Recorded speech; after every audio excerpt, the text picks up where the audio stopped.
I'm Jay Allison for This I Believe. For more than a year now, National Public Radio has been broadcasting short statements of personal belief, written and spoken by Americans from all walks of life. Now we're compiling those essays into a book and audio CD due this fall from Henry Holt.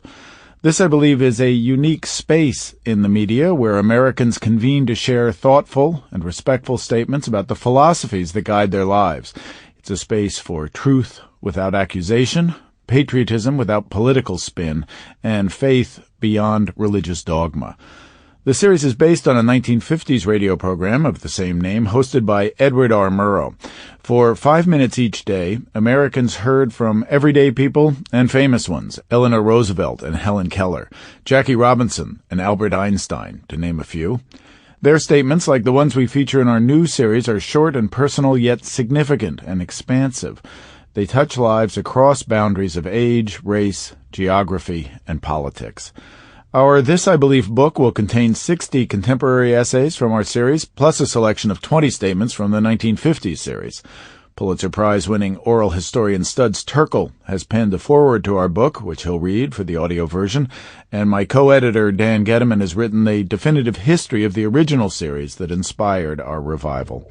For now, though, here is a brief introduction to This I Believe, followed by a selection of essays from today, introduced by me, and from the 1950s, introduced by Murrow.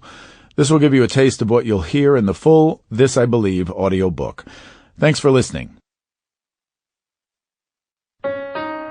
I believe in the power of love. I believe that a generation of young people... I believe it deeply and sincerely. I believe in the importance of passing this knowledge I along. believe that everyone wants to love All of and these be add loved. up to my belief in the dignity of the individual. I believe in people.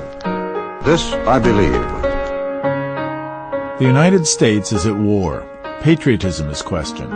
The economy is shaky, and discrimination compromises our ideals. It is 1951, and broadcast journalist Edward R. Murrow worries that America is being driven by fear. Around us all, there is an enveloping cloud of fear. There is a physical fear, the kind that drives some of us to try to escape, if only for a little while, the sound and the fury of the A-bombs or the hell bombs or whatever may be coming. Murrow was the most recognized voice in radio news.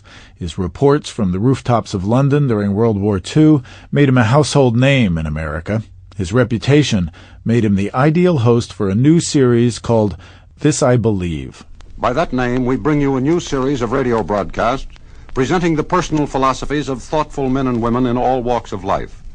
In this brief time each night, a banker or a butcher, a painter or a social worker, people of all kinds who need have nothing more in common than integrity, a real honesty, will talk out loud about the rules they live by, the things they have found to be the basic values in their lives. And so, for 5 minutes each day, Americans heard just that, from everyday people to famous ones, Eleanor Roosevelt and Helen Keller, Jackie Robinson and Albert Einstein, and Supreme Court Justice William O. Douglas. These days I see America identified more and more with material things, less and less with spiritual standards.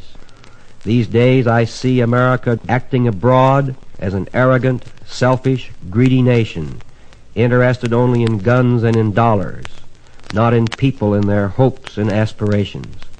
We need a faith that dedicates us to something bigger and more important than ourselves or our possessions.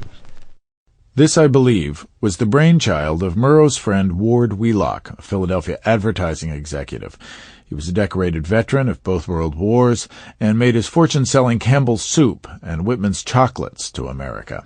My dad was a natural for advertising. Keith Wheelock is a retired diplomat and a history professor in New Jersey. I've never met anybody with so much energy and so much ability to have an idea and push it through. So with Murrow's fame and Wheelock's fortune and the support of the CBS network, This I Believe hit the airwaves in 1951 and continued until 1955 with more than 1,000 essayists. It became a cultural phenomenon. 39 million Americans listening to its daily broadcast or reading a weekly column that appeared in newspapers around the country. The series reached people around the world with broadcasts on the BBC and Voice of America. In 1952, Simon & Schuster published a book of the Sample complete. Ready to continue?